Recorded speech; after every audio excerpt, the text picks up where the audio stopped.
இந்த 20வது மாசம் பெரிய டர்ன் ஓவர் வரும். அப்போ இந்த 20வது மாசம் டர்ன் ஓவர் கிரியேட் பண்ணும்போது, ஃபார் எக்ஸாம்பிள் நீங்க இந்த 20 மாசத்துக்குள்ள ஒரு அப்ராக்சிமேட்லி நீங்க ஒரு 30 லட்ச ரூபாயிலிருந்து ஒரு 50 லட்ச ரூபாய் ஏர்ன் பண்ணிருக்கீங்க அப்படின்னா, இந்த 20வது மாசம் உங்களோட இன்கம் அப்படியே இன்டூ 5 டைம்ஸா கன்வெர்ட் ஆக வாய்ப்பு நிறைய இருக்கு. அப்போ இந்த மாதிரி ஒரு விஷயம் நடக்கும்போது இந்த லெவல் பிளான்ல என்ன பிரச்சனை பாத்தீங்கன்னா, பிளான் என்னன்னு கேட்கறதுக்கு, அதாவது பிளான் என்னன்னு தெரிஞ்சுக்கிறதுக்கு முன்னாடி வரைக்கும் இன்வெஸ்டர்ஸ் வந்து ரொம்ப லிபரலா இருக்காங்க. பிளான் என்னன்னு தெரிஞ்சிச்சுன்னா டக்குனு ஒரு 3 ஐடி 5 ஐடி போட்டு கீழே இன்வெஸ்ட்மெண்ட் கொடுத்துறாங்க. அப்ப இதுல என்ன ஆயிருது, இங்க வந்து இவ்வளவு தூரம் கஷ்டப்பட்டு அவங்களுக்கு பிரசன்டேஷன் கொடுத்து அவங்களை கன்வின்ஸ் பண்ணி இது எல்லா எஃபோர்ட்டும் போட்டவங்களோட எஃபோர்ட்டு சுத்தமாவே ஜீரோ ஆகுது. இது இன்னைக்கு 20வது மாசம்ல என்ன ஆகுதுன்னா, இவங்க 10 ஐடி போட்டு கீழே போட்டாலும் அதுல ஆச்சரியப்படுறதுக்கு ஒண்ணுமே இல்லைங்கிற மாதிரி ஒரு இருக்கு. அப்ப இந்த 20 மந்த்ஸ் ஸ்கோர் பண்ண போறது வந்து பாத்தீங்கன்னா, இன்வெஸ்ட்மெண்ட் பண்ணி ரிட்டர்ன்ஸ் வாங்குறவங்கள விட கம்பெனி ப்ரொமோட் பண்றவங்களுக்கு அந்த ரிட்டர்ன்ஸ் போச்சுன்னா அது வைரல் ஆயிடும். பயங்கரமான ஒரு வைரல் கிரியேட் ஆயிடும். ஸோ அப்போ அதனால தான் நம்ம வந்து சரி லெவல் பிளான் நம்ம இன்வெஸ்டர்ஸ்க்காக நம்ம வச்சிருக்கிறது போதுதான், ஏன் நம்ம ஒரு டோட்டல் ட்ரெண்ட் அடிக்கிற மாதிரி ஒரு ப்ராடக்ட் கொண்டு வரக்கூடாதுங்கிறதுக்காக பைனரி. இப்போ இந்த பைனரியில இதே விஷயம் வந்து உங்களுக்கு நடந்துச்சு அப்படின்னா, இந்த இப்போ ஃபார் எக்ஸாம்பிள் ஒரு 10வது மாசம் ஒருத்தர் இன்வெஸ்ட்மெண்ட் பண்றாரு, கீழே ஒரு 10 ஐடி கூட போட்டு இங்கே ஒரு 1 கோடி ரூபாய் இன்வெஸ்ட்மெண்ட் பண்ணா கூட இந்த டர்ன் ஓவர் மேலே இருக்கிறவங்களுக்கு கால்குலேட் ஆயிடும். பைனரியில மிஸ்ஸே ஆகாது. அப்ப இது நடந்துச்சு அப்படின்னா, எனக்கு தெரிஞ்சு 20வது மாசம் முடியும் போதெல்லாம் வந்து டெஃபினட்டா ஒரு 100 லக்ஸரி கார் ஓனர்ஸ் நம்ம எக்ஸால ப்ரொடியூஸ் பண்ணிட முடியும் 20வது மாசம் 20 மந்த். ஏன்னா அதுல நம்ம டேம் ஷோர் நம்மளுக்கு நல்லா தெரியும். ஏன்னா 15 ஏன்னா இது வரைக்கும் லாஸ்ட் ஒரு 2 இயர்ஸ் ஆயிடுச்சு சார். இந்த 2 வருஷம் முடியுது. இந்த 2 வருஷத்துல எனக்கு தெரிஞ்சு யூஎஸ்டிடி ப்ரோக்ராம்ல வந்து பாத்தீங்கன்னா 2 இயர்ஸ் வந்து ஆர்ஓஐ கொடுத்த கம்பெனி எனக்கு இது தெரியல. நானும் ரிசர்ச் பக்கம் ஆர்ஓஐ யூஎஸ்டிடில மேக்ஸிமம் யாரும் இல்லை, எல்லாம் காயின்ல தான் வச்சிருக்காங்க. இந்த 2 இயர்ஸ்ல இன்னைக்கு ஒரு சிங்கிள் டே கூட வந்து நம்மளுக்கு எரர் இல்ல ஒரு query ஒரு கொஸ்டின் மார்க் இந்த 2 இயர்ஸ்ல ஒரு நாள் கூட இதுவரை கஸ்டமர் சைடுல இருந்து நம்மளுக்கு வந்ததே கிடையாது. இந்த மாதிரி ஒரு பிரச்சனை, அந்த மாதிரி ஒரு பிரச்சனை, இது வரல அது வரல, டைமிங் மிஸ் ஆயிடுச்சு, 3 மணிக்கு வரல, அது எதுவுமே ஷார்ப்பா 3:30 அப்படின்னா அங்க பஞ்சிங் முடிஞ்சிருக்கும். இந்த ரெப்யூட்டேஷனை இப்போ நம்ம கிரியேட் பண்ணிட்டோம். இனி ஆல்மோஸ்ட் இன்னொரு 17 வருஷம் போது 17 மாசம் போது ஆல்மோஸ்ட் கம்பெனி வந்து ஒரு 3.5 இயர்ஸ் ஓல்டு கம்பெனியா மாறி இருக்கு. ஒரு பெரிய ரெப்யூட்டேஷன் கம்பெனிக்கு இருக்கும். அப்ப ஆல்மோஸ்ட் வந்து பாத்தீங்கன்னா 2022ல நம்ம ஆரம்பிக்கும் போது யாரெல்லாம் மார்க்கெட்ல இருந்தாங்க, இப்ப 2026ல யாரெல்லாம் மார்க்கெட்ல இருக்காங்கன்னு பார்க்கும்போது பப்ளிக்கு ஒரு கம்பேரிசன் கிடைச்சிருங்க. அப்ப 2026ஓட இந்த ஜனவரி 25 மார்க்கெட்ல வரும்போது இந்த ஜனவரி 24ங்கிற டேட்லலாம் ஹெவியான வால்யூம் வரும் சார். அதுதான் நம்ம ஆல்மோஸ்ட் வந்து நம்ம யூஎஸ்டிடி அன்னையோட தான் நம்ம கம்ப்ளீட் பண்ணிட்டு அங்கிருந்து நம்ம ஸ்விட்ச் ஓவர் ஆகும் காயினுக்கு. அப்ப இந்த டைம்லலாம் இந்த யூஎஸ்டிடி ப்ரோக்ராம் யூஸ் பண்ணி யாரெல்லாம் டீம் செட் பண்ணி இந்த ஒரு ஆல்மோஸ்ட் 30 to 50 லேக் இவங்களோட எஃபோர்ட்ல சம்பாதிச்சிட்டாங்கன்னா எஃபோர்ட் இல்லாம ஒரு 3 கோடி ரூபாய் கையில வந்துடும். இது கஷ்டம் தான் சார். ஃபர்ஸ்ட் 10 லட்சம் டு 30 லட்சம் டெஃபினெட்லி கஷ்டம் தாங்க, இல்லைன்னு சொல்லவே இல்லை. ஏன்னா உங்களுக்கு என்ன ஒரு அட்வான்டேஜ்னா இது ப்ராடக்ட் பேஸ்டு கிடையாது, இன்வெஸ்ட்மெண்ட் பேஸ்டு. பிளஸ் வந்து நம்ம வந்து யூஎஸ்டிடி ப்ரோக்ராம்ல ஸ்டேக்கிங் கொடுக்குறோம். 2 years old company, trading exchange, இது எல்லாத்தையும் வச்சு கஷ்டப்பட்டு ஒரு 20 to 30 லட்சம் ரூபாய் ஏர்ன் பண்ணிட்டோம்னா இன்னைக்கு ஆரம்பிச்ச கஸ்டமருக்கு 20 வருஷம் அடுத்து 17 மாசம் முடியும் போது ஒரு ட்ரஸ்ட் கிரியேட் ஆயிருக்கும். அதுல வர ஒரு வால்யூம் தான் ரியல் பெனிஃபிட் சார். அதுல தான் நான் சொல்றேன், அந்த 100 car owners luxury car owners நம்ம ப்ரொடியூஸ் பண்ண போற டார்கெட் அன்னைக்கு தான் முடியும். அப்ப அது முடிஞ்சிருச்சுன்னா இது அப்படியே காயினுக்கு ஸ்விட்ச் ஓவர் ஆயிடும். இந்த ஆஸ் இட் இஸ் நீங்க டீம் என்ன டீம் வச்சிருக்கீங்களோ இந்த ஸ்ட்ரக்சர் அப்படியே யூஎஸ்டிடி ஸ்டேக்கிங் அப்படிங்கறது நீங்க மறந்துட்டு ஏஎக்ஸ்யூ ஸ்டேக்கிங் அப்படின்னு இங்க இருக்கும்.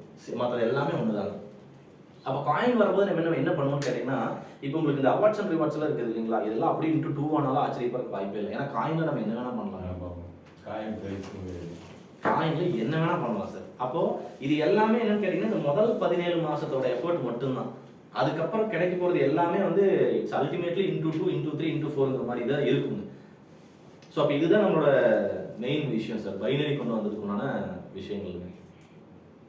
அப்போ நான் இன்னொரு முக்கியமான விஷயம் சொல்ல வேண்டியது, ஏன் நம்ம 2:1 வச்சிருக்கோம்.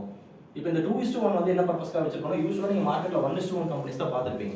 இப்போ இந்த 1:1ங்கிறது ஆல்ரெடி நான் சொன்ன மாதிரி இது எப்படி ஒர்க் அவுட் பண்ணுவாங்கன்னு பார்த்தீங்கன்னா, அட்மினோட சார்ஜஸ் 5%, மெயின்டெனன்ஸ் வந்து 5%, ப்ராடக்ட் காஸ்ட் 10%. யூஸ்வலாக வந்து அமெரிக்காவில் இருந்து பைனரிங்கிற ஒரு விஷயம் உருவாக்கும் போது 2:1 தான் சார் உருவாக்குனாங்க. இந்த 2:1 இந்தியாவுக்கு எப்போ வந்துச்சோ அன்னைக்கு தான் வந்து, அதாவது கம்பெனினால என்ன பண்ண முடியுமோ அப்படிங்கிற மாதிரி பாயிண்ட் ஆஃப் வியூ யோசிக்காம என்ன சொன்னா மக்கள்கிட்ட இருந்து பணம் வாங்க முடியுமோ அப்படின்னு திங்க் பண்ண ஸ்டார்ட் பண்ணாங்க. அந்த பேட்டர்னே மாறிடுச்சுங்க. இது 2:1ங்கிறதா சார் பைனரியோட ரியல் சிஸ்டம். அதாவது பைனரிங்கிறது என்னன்னா, ஒரு கம்பெனி ஆரம்பிச்சா வாழ்க்கை ஃபுல்லா அந்த கம்பெனி நடக்க முடியுங்க. 2:1ல ஒரு ப்ராடக்ட் பேஸ் கம்பெனி ஆரம்பிக்கிறீங்க, இல்ல ஒரு ப்ராப்பரான இன்வெஸ்ட்மெண்ட் கம்பெனி ஆரம்பிக்கிறீங்கன்னா 2:1ல ஸ்டார்ட் பண்ணா வாழ்க்கை ஃபுல்லா அதை பண்ண முடியும். பட் 1:1 வந்து பாத்தீங்கன்னா பேசுறதுக்கு ஈஸியா இருந்துச்சு, இன்ஸ்டன்ட் ரிட்டர்ன்ஸ் கிடைச்சது.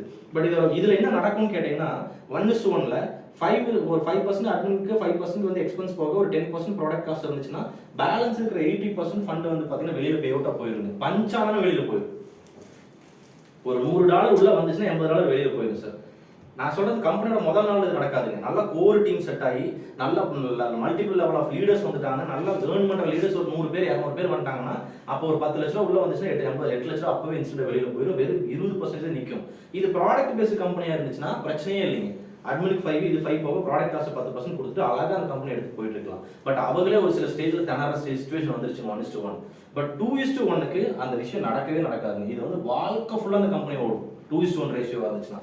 அப்ப நாம ஏன் வந்து இந்த 2:1 வச்சிருக்கோம்னு பாத்தீங்கன்னா எஸ்பெஷலி இன்வெஸ்ட்மெண்ட்டை பொறுத்த வரைக்கும் என்னன்னா நம்ம கஸ்டமர் ஃபண்ட் ஒருத்தர் இன்வெஸ்ட்மெண்ட் பண்றாரு அப்படின்னா அவருக்கு நம்ம 200% ரிட்டர்ன்ஸ் கொடுக்க வேண்டியது நம்மளோட இந்த இடத்துல நம்ம கொடுக்குற கமிட்மெண்ட். அப்ப இந்த கமிட்மெண்ட்டை ஃபுல்ஃபில் பண்ணோம்னா அந்த ஃபர்ஸ்ட் அவர் இன்வெஸ்ட் பண்ற ஃபண்ட் 100% நம்ம கையில இருக்கும்போது தான் நம்ம அதை பண்ணவே முடியும். அப்ப அந்த 100% மட்டும் இல்லாம இந்த 100-200 மாத்துறதுக்கு நம்ம ஒரு வருஷம் நீங்க ஒர்க் பண்ணணும். அப்ப இது எல்லாத்தையும் பண்ணணும் அப்படின்னா ஒரு மினிமம் ஸ்ட்ரக்சர்ல வந்து நம்மளுக்கு பே அவுட் ரிலீஸ் பண்ணது போக கஸ்டமர் ஃபண்ட் இங்க அப்படியே நிற்கும் போது தான் நம்ம ஆட்டோமேட்டிக்கா அது பண்ணவே முடியும். அது 2:1 மட்டும் தான் சார் பாசிபிள். அதனால தான் நம்ம 2:1 அதை வச்சு கஸ்டமர் இன்வெஸ்டர் பொறுத்த வரைக்கும் இனிமேல் எப்படி இருப்பாங்கன்னா நான் போட்டா எனக்கு 100 கிடைக்கும், 100 போட்டா 200 கிடைக்கும். அதுக்கு மேல உங்களுக்கு எதுவுமே கிடைக்காது. அந்த பணமெல்லாம் மீதி இருந்த அந்த லெவல் அதெல்லாம் இங்க வந்துச்சுன்னா எல்லாத்தையும் நம்ம தூக்கி இங்க வச்சுட்டோம். இங்க வச்சுட்டு நம்ம என்ன பண்ணிட்டோம், இதுல வந்து ஒரு டிஸ்ட்ரிபியூட்டரா வர ஒரு பர்சனுக்கு உங்களுக்கு டைரக்டா உங்களுக்கு பைனரியில 5% கிடைக்குங்களா. பட் இதுவே நீங்க ஒரு லீடரா இருந்தீங்கன்னா நீங்க சம்பாதிக்கிறதுல 40% எக்ஸ்ட்ரா கிடைக்குதுன்னு சொல்லி நம்ம லீடர் தான் ஹைலைட் பண்றோம். எல்லாத்தையும் நம்ம ஈவனா ட்ரீட் பண்ணலீங்க. இங்க யார் ரியல் பர்ஃபார்மர், உண்மையாலுமே யார் எஃபோர்ட் போடுறாங்க, யார் இது பண்றாங்களோ அவங்களுக்கு ஒரு 40% நம்ம எக்ஸ்ட்ரா பே அவுட் வந்து நம்ம இங்க எடுத்து கொடுக்குறோம். அப்ப இந்த ஒரு விஷயம் 17 மாசம் வந்து எக்ஸலண்டா போயிடும் சார். எந்த விதமான டிஸ்டர்பன்ஸுமே இல்லாம போயிடும். இதுல வந்து கம்பெனி வச்சிருக்கிற டோட்டல் டார்கெட் என்னன்னு கேட்டீங்கன்னா மந்த்லி ஒரு 7-8% எடுக்கணும். அவ்வளவுதான். உங்களுக்கு சுத்தமா பேர்டனே இல்லைங்க. இந்த 17 மந்த்ஸ் முடியும் போது நம்ம அதை வேற மாதிரி செலிப்ரேட் பண்ணுவோம் சார் இருக்கும். ஸோ அப்போ ஆல்மோஸ்ட் வந்து இந்த 20 மந்த்ஸ் முடியும் போது எல்லா லீடர்ஸுமே வந்து ஒரு 5-10 டைம்ஸ் எல்லாம் இன்வெஸ்ட்மெண்ட் க்ரோ ஆகும்போது எல்லாருமே ஒரு மோர் தென் ஒரு 100 கார் அச்சீவர்ஸ்லாம் நம்ம ப்ரொடியூஸ் பண்ணியாச்சுன்னா அந்த அந்த நம்ம அந்த 4 வருஷத்துல நம்ம உருவாக்குன அந்த லீடர்ஸோட இது இருக்கு இல்லைங்களா, அதுதான் நீ ஆக்ஸா காயினை ப்ரமோட் பண்ண போகுது. யூஎஸ்டிடி ப்ரோக்ராம்ல நம்ம ட்ரேடிங் பண்ணி நம்ம வந்து ரிட்டர்ன்ஸ் கொடுத்து நம்ம கிரியேட் பண்ண அச்சீவர்ஸ் தான் மார்க்கெட்ல நீ அடுத்து ஃப்ரண்ட் லைன்ல பில்லர்ஸா நிக்க போறாங்க. நீ அவங்க தான் வந்து நீ ஆக்ஸா காயினோட ஃபர்ஸ்ட் லெவல் ப்ரொமோட்டர்ஸ் ஆகும். தென் அவங்க தான் ஒரு ஹீரோவாகவும் மார்க்கெட்ல ப்ரொஜெக்ட் ஆவாங்க. ஸோ அதை உருவாக்குற சப்ஜெக்ட்காக யூஎஸ்டிடி இப்போ நம்ம பைனரிக்குள்ள கொண்டு வந்திருக்கோம். இதுல 18 months எடுத்தது இதே பிளான் வந்து ஆக்ஸா காயின் இருக்கு. அங்க யூஎஸ்டிடி இருக்குனால இன்னும் பெட்டர் என்ன பண்ண முடியும்ன்றதெல்லாம் பார்த்து நம்ம காயின்ல அதெல்லாம் நம்ம இன்க்ரீஸ் பண்ணிடுவோம். பட் நம்ம காயினோட ப்ராஜெக்ட்டை ஸ்டார்ட் பண்றதுக்குள்ளேயே நம்ம இதுல அச்சீவர்ஸ் கிரியேட் பண்ணி முடிச்சிருப்போம். இது பைனரியில 1000 கோடி கஸ்டமர் உள்ள வந்து இந்த 1000 கோடி கஸ்டமருமே லெஃப்ட் ரைட் ஃபுல் மேட்ச் பண்ணாலுமே நம்மளால 100% அவங்களோட டோட்டல் இப்போ இது உள்ள வரும்போது நம்மளுக்கு உள்ள எவ்வளவு இன்புட் வரும், இன்ஸ்டன்டா இப்போ கமிஷன் எவ்வளவு வெளியில போகும், அதை கால்குலேட் பண்ணும்போது கம்பெனியோட ப்ரெஷர் அண்ட் பர்டனே ஒரு 7-8% இருக்கிற மாதிரி தான் சார் இது டிசைனே பண்ணிருக்கு. அவ்வளவுதான் இது டிசைனே பண்ணிருக்கு. ஒரு 1000 கோடி கஸ்டமர் கம்பெனிக்குள்ள வந்து அவங்க அத்தனை பேருமே லெஃப்ட் ரைட் $100 ஃபுல் மேட்ச் பண்ணாலுமே எல்லாத்துக்குமே கமிஷன் ஒரே நாள் ரிலீஸ் ஆனா கூட நம்மளுக்கு ஒரு மேக்ஸிமம் 10-15% மேல அவுட்புட் போகாத மாதிரி அந்த பிளானை டிசைன் பண்ணிருக்குங்க. அப்ப நம்மளுக்கு கம்பெனிக்கு 2 கமிட்மெண்ட் இருக்கு. ஒன்னு இப்போ ஒரு 10-15% இப்போ வெளியில போகுதுன்னா இந்த 15% மறுபடியும் ரிகவர் பண்ணி 100% அவங்களோட ஃபண்டை நம்ம ஸ்கோர் பண்ணணும். இது ஒன்னு. அதுக்கப்புறம் இந்த 100 into 100 நம்ம into 2 பண்ணி இன்னொரு 100 ஸ்கோர் பண்ணணும். இந்த 2 கமிட்மெண்ட் கம்பெனிக்கு அவ்வளவுதாங்க. ஆனா இதுல லீடர்ஸ்னு இப்போ ப்ரோமோட் ஆகி மார்க்கெட்ல இறங்குறவங்களுக்கு ஒரு பெரிய இன்கம் ஸ்ட்ரக்சர் வேணும். இது ரெண்டுமே நடக்கணும்னா நான் உங்களுக்கு ஒரு மீட்டிங்ல சொல்லியிருப்பேன். கம்பெனி ஒன்னு இருக்கும், ப்ரோமோட்டர்ஸ் ஒரு இடத்துல இருப்பாங்க, இன்வெஸ்டர்ஸ் ஒரு இடத்துல இருப்பாங்க. இதுல யாராவது ஒருத்தர் ஒரு அவங்களோட பெனிஃபிட்ஸை கம்மி பண்ணிட்டாதான் இன்னொரு 2 பேர் வந்து நல்ல பெனிஃபிட்ஸ் எடுக்க முடியும்னு நான் சொன்னேன். இதனால வரைக்கும் இருந்ததுன்னு பார்த்தீங்கன்னா கம்பெனி ஓகே, இன்வெஸ்டர்ஸ் வந்து அவங்க என்ன பண்றாங்க 10 தான் உங்களுக்கு கொடுத்தது, ஆனா 4-5 ஐடி போட்டு இவங்களோட இன்கம் இவங்க எடுத்துட்டு இருந்தாங்க. இனிமேல் வந்து இவங்களுக்கு 10னா 10 தாங்க, அதுக்கு மேல எதுவுமே கிடைக்காது. எப்படி பண்ணாலும் அந்த 10க்கு மேல கிடைக்காது. அப்ப இந்த டோட்டல் இதுவும் திருப்பி இவங்களுக்கே வந்தாச்சு, ப்ரொமோட்டர்ஸ்க்கே வந்தாச்சு. அவங்க 7 ஐடி போட்டு பண்ணாலும் பிரச்சனை இல்லை, 16 போட்டாலும் பிரச்சனை இல்லை, 100 ஐடி போட்டு பண்ணாலும் மேலே இருக்கிறவங்களுக்கு வர வேண்டியது வந்துடும். அதனால இது எங்கேயுமே வந்து மாத்தி கனெக்ட் ஆகிறதுக்கான வழிகள் எங்கேயுமே இல்லைங்க. இந்த பேமெண்ட்ல என்ன